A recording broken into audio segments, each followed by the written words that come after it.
Assalamualaikum warahmatullahi wabarakatuh. Selamat datang rekan-rekan mahasiswa yang saya banggakan dimanapun kalian berada. Semoga kalian selalu dalam keadaan sehat walafiat dan dalam lindungan Allah Subhanahu wa Ta'ala, dan juga semoga ibadah puasa kalian diterima oleh Allah Subhanahu wa Ta'ala. Selamat datang di mata kuliah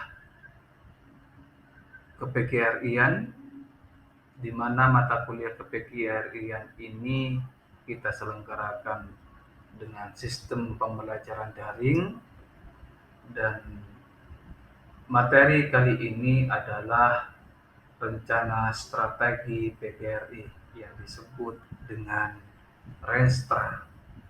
Nah, berbicara tentang Renstra atau berbicara tentang pengertian rencana strategi, tentu pada hakikatnya merupakan dokumen perencanaan suatu organisasi atau lembaga yang menentukan strategi atau arah pengembangan yang digunakan sebagai dasar dalam mengambil suatu keputusan untuk mengalokasikan sumber daya, termasuk modal dan sumber daya manusia dalam mencapai suatu tujuan organisasi tertentu. Nah, Restra ini tentu merupakan suatu perencanaan yang berorientasi pada hasil yang ingin dicapai dalam kurun waktu kurang lebih 1 tahun sampai 5 tahun ke depan, sehubungan dengan tugas dan fungsinya dalam suatu organisasi. Nah, bahwa pemahaman guru atau calon guru tentang PGRI, yang pertama adalah PGRI sebagai organisasi profesi. Yang kedua, tujuan PGRI sebagai organisasi profesi. Yang ketiga, kewenangan PGRI sebagai organisasi profesi. Yang keempat, tanggung jawab PGRI sebagai organisasi profesi. Dan yang seterusnya adalah upaya PGRI sebagai organisasi profesi. Dan yang terakhir adalah strategi jawab PGRI sebagai organisasi profesi. Tentu dari hal ini memiliki berorientasi kepada Renstra sebagai ujung tombak dalam melaksanakan program atau hasil keputusan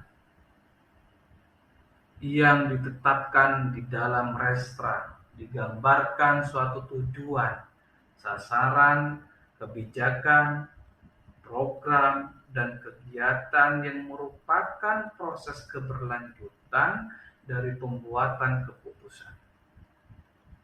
Nah, keputusan itu diambil melalui proses pemanfaatan sebanyak mungkin pengetahuan antisipatif dan mengorganisasikannya secara sistematis untuk dilaksanakan dan mengukur hasilnya melalui feedback yang sistematis.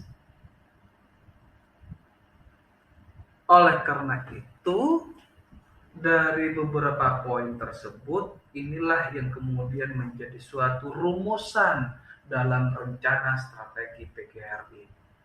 Bahwa PGRI membuat atau merancang suatu rencana strategi di mana Renstra PGRI itu tentu berisikan tentang PGRI sebagai organisasi profesi, sebagai tujuan PGRI sebagai organisasi profesi, kewenangan PGRI sebagai organisasi profesi, tanggung jawab PGRI sebagai organisasi profesi, dan upaya dan strategi jawab PGRI sebagai organisasi profesi. Itulah yang kemudian eh, rencana strategi PGRI yang perlu kita ketahui bersama. Nah, yang berikutnya juga bahwa PGRI sebagai organisasi profesi perlu kita ketahui bersama bahwa PGRI adalah organisasi profesi yang mengabdi di bidang pendidikan, bertekad melanjutkan reformasi dan menata pendidikan melalui penanganan guru secara profesional. Tentu, guru bermutu dan guru bertanggung jawab sebagai anggota inti organisasi profesi PGRI merupakan pilar utama untuk mencapai keberhasilan pendidikan yang bermutu. Nah, yang berikutnya adalah maksud dan tujuan PGRI. Adapun maksud dan tujuan PGRI itu adalah PGRI sebagai organisasi profesi ini dimaksudkan untuk meningkatkan sikap profesionalisme, sikap loyalitas, serta dedikasi guru sebagai anggota PGRI. Yang kedua, PGRI sebagai organisasi profesi melakukan pengabdian kepada pemerintah dan masyarakat dengan berpijak pada kerangka sistem pendidikan nasional.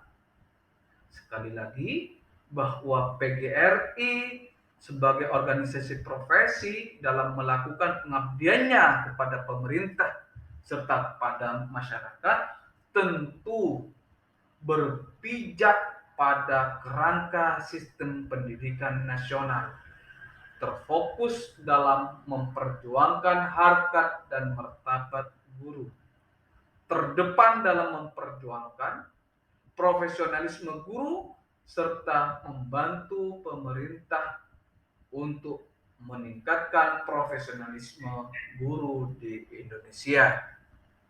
Itu yang harus kita ketahui bersama. Nah, yang seterusnya ada kewenangan. Nah, kewenangan PGRI sebagai organisasi profesi itu tentu sesuai dengan amanat Undang-Undang Nomor 14 Tahun 2005 tentang guru dan dosen. PGRI memiliki kewenangan dalam menetapkan dan menegakkan. Yang pertama, yaitu kode etik guru. Yang kedua, memberikan bantuan hukum. Yang ketiga, perlindungan profesi guru. Yang keempat, pembinaan dan pengembangan profesi guru. Dan yang kelima adalah memajukan pendidikan nasional. Dan yang seterusnya, tanggung jawab PGRI, bahwa tanggung jawab PGRI itu adalah ikut serta aktif dan konstruktif melaksanakan tugas keprofesionalan guru sebagai anggota terdepan PGRI, memperjuangkan hak-hak guru sesuai dengan amanah PP nomor 74 tahun 2008, serta memperjuangkan kenaikan pangkat dan atau jenjang jabatan atau karir atau promosi. Dan juga guru memiliki kebebasan memberikan penilaian sesuai standar penilaian pendidikan atau BSNP, menentukan kelulusan sesuai ketentuan perundang-undangan yang berlaku. Baik, untuk yang selanjutnya adalah kode etik guru. Kita mahasiswa sebagai calon guru tentu harus paham dan mengerti tentang kode etik guru. Nah, berbicara tentang kode etik guru, tentu ini merupakan sesuatu yang sangat penting untuk kita ketahui dan untuk kita pahami, sebab kode etik ini adalah suatu aturan-aturan untuk bertingkah laku sehingga pada profesi apapun tentu memiliki kode etik masing-masing. Apalagi kode etik merupakan salah satu syarat untuk sesuatu pekerjaan dapat dikatakan sebagai profesi. Ada beberapa kriteria yang menjadi standar yang harus dipenuhi sehingga suatu pekerjaan dapat dikatakan sebagai profesi. Yaitu yang pertama harus mendapatkan pengakuan dari pemerintah dan masyarakat. Yang kedua, adanya kode etik ini. Dan yang ketiga, mempunyai organisasi profesi yang menaungi. Dan yang keempat, profesi harus diambil sebagai pemenuhan panggilan hidup. Nah, salah satunya PGRI merupakan organisasi profesi karena dari empat tersebut sudah mewakili dan mencukupi dari empat tersebut, sehingga jelas sekali bahwa yang namanya kode etik adalah suatu yang sangat urgent.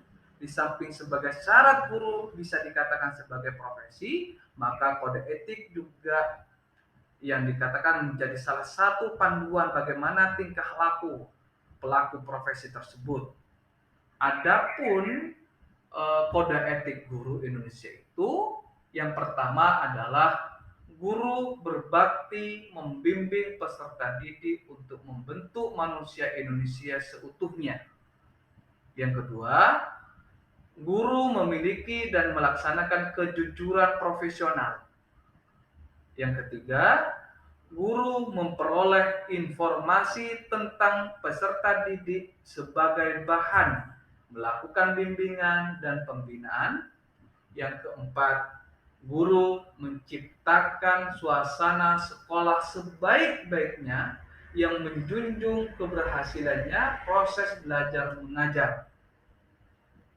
Yang kelima, guru memelihara hubungan baik dengan orang tua murid dan masyarakat sekitarnya untuk membina peran serta dan rasa tanggung jawab bersama terhadap pendidikan.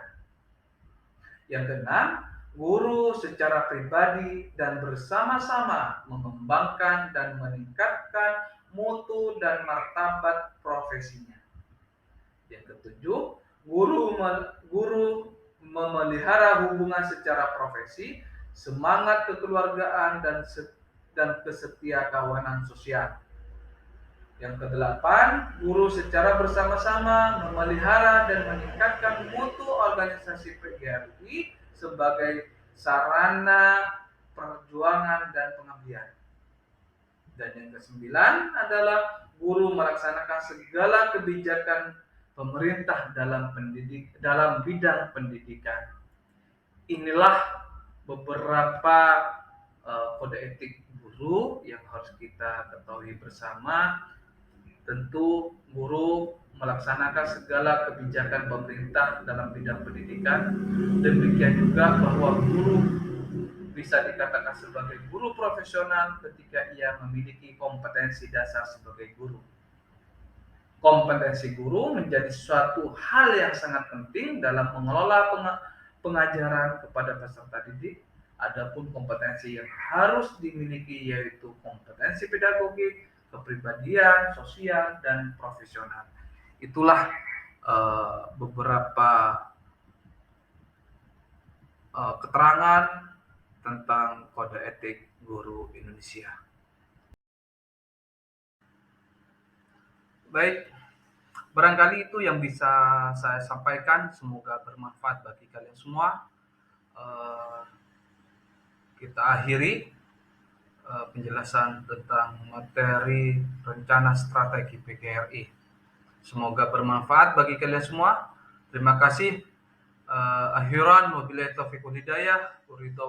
Wassalamualaikum warahmatullahi wabarakatuh.